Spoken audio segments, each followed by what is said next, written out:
أعوذ بالله من الشيطان الرجيم بسم الله الرحمن الرحيم الحمد لله رب العالمين والصلاة والسلام على سيدنا وعظيمنا وحبيب قلوبنا أبي القاسم محمد اللهم صل على محمد وآل محمد وعلى أهل بيته الطيبين الطاهرين أما بعد قال الله تبارك وتعالى في كتابه الكريم بسم الله الرحمن الرحيم وأما بنعمة ربك فحدث صدق الله العلي العظيم. Brothers and sisters, Assalamu alaikum wa rahmatullahi wa barakatuh. Welcome to episode 8 of the Sayyids series. And in this episode, we'll be discussing the concept of Fakhr versus the concept of Takkabur with relation to the Sayyids in particular. The definition of the word Fakhr in Arabic, it comes from the root Fakhara, and that refers to glory, pride, honor. Now, somebody who exhibits fakhr, is this always a sin in the religion of Islam? Is it something unethical? Well, there's a difference between fakhr in the sense of takabbur and fakhr in the sense of being thankful for the bounties that Allah subhanahu wa ta'ala has bestowed upon you.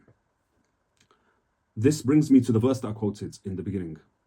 Bismillah ar-Rahman ar-Rahim, wa amma bi ni'amati rabbika fahaddith. And as for the favor of your Lord upon you, tell people of it, or preach it, or propagate it, or report it. This is in Surah Ad-Duha, verse number 11. The verse is primarily in the context of its revelation for Rasulullah sallallahu alayhi wa alih. And it's regarding a period of hardship which befell Rasulullah sallallahu alayhi wa alih. And Allah subhanahu wa ta'ala is comforting Rasulullah sallallahu alayhi wa alayhi by reminding him of the favors that he did upon Rasulullah sallallahu alayhi wa alayhi, and then telling Rasulullah sallallahu alayhi wa alayhi, the most favored of the creation of Allah subhanahu wa ta'ala. As for the favor of Allah subhanahu wa ta'ala upon you, speak of it, report it. So this verse emphasizes the need to tell others of the bounties or the blessings that Allah subhanahu wa ta'ala has bestowed upon you. Nobody can come along and say this is fakhr, as Allah subhanahu wa ta'ala is addressing Rasulullah sallallahu alayhi wa alayhi, who is the greatest of creation. So the greater the creation, the greater the reporting of that ni'mah is going to be. So no one can come along and say Rasulullah sallallahu alayhi wa alayhi is coming and he is doing fakhr, or he is doing takabbur rather. Fakhr itself can be divided into many categories, but the most prominent and most important and relevant two categories of them is a positive fakhr, which is having gratitude for the bounties of Allah subhanahu wa ta'ala upon you. And the negative side of it is takabbur, because fakhr can develop into takabbur if it's not attributed to Allah subhanahu wa ta'ala. We'll go into this in more detail, inshallah. The Ahlul Bayt alayhim as-salam and their Sayyid Rasulullah sallallahu alayhi wa alayhi, as we mentioned in episode 6, many times to the level of it being mutawatir in meaning, have shown fakhr upon their forefathers. And if you want to refer to it, you can go back to episode 6. And we cannot call this, as I mentioned, this is mutawatir in meaning. We cannot call this takabbur. Takabbur is prohibited by the religion of Islam. And this is because the Arabs of the Jahiliyyah used to use a form of fakhr, which is takabbur, in a way which, well, takabbur in any way is wrong, but they used to exhibit takabbur upon their nasab and genealogy.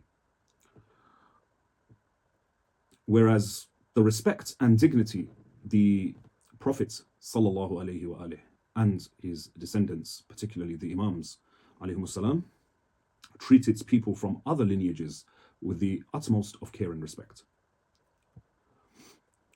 Historical examples of where Ahlul Bayt alayhim salam gave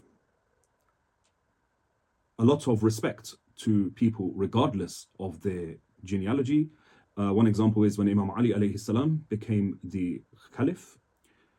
He, at that time, what used to happen prior to Imam Ali alayhi salam assuming the role of khilafah, the worldly khilafah, the Muhajirun and the Ansar used to be paid something different in salary, whereas the other people from other types or of demographics, for example, the Ajam or the non-Arabs used to be paid a different amount.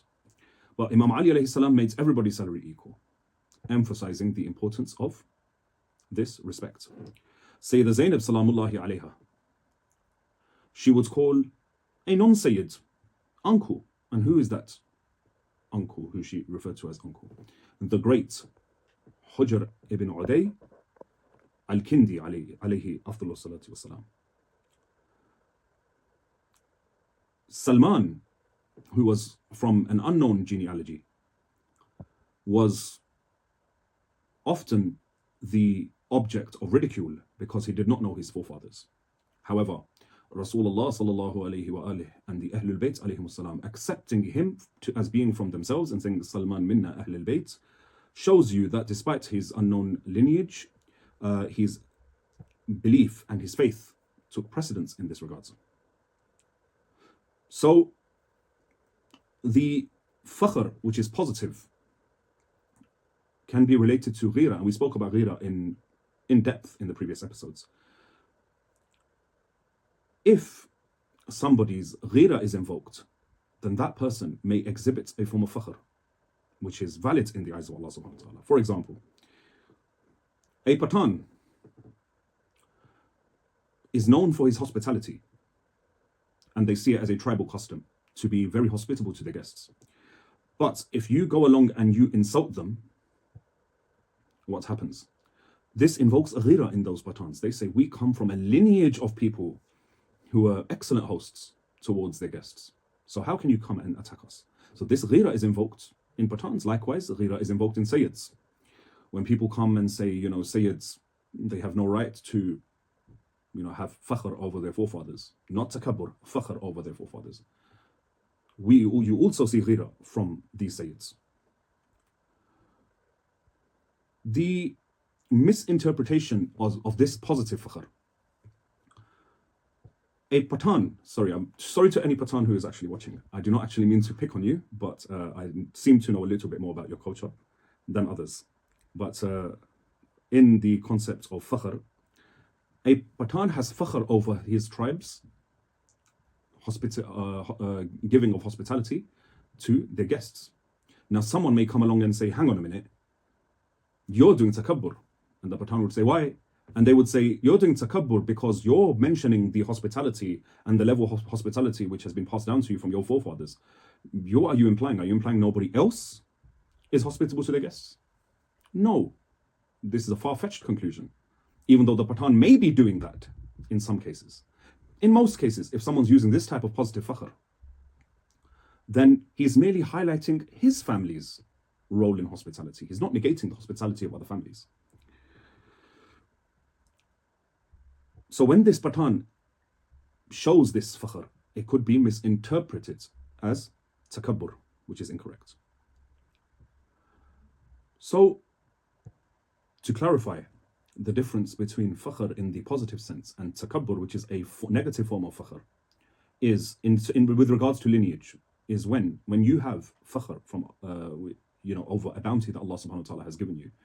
What you would say is, thank you, Ya Allah, for putting me in this noble family, or this family with certain characteristics, and help me learn and walk upon the path of my forefathers.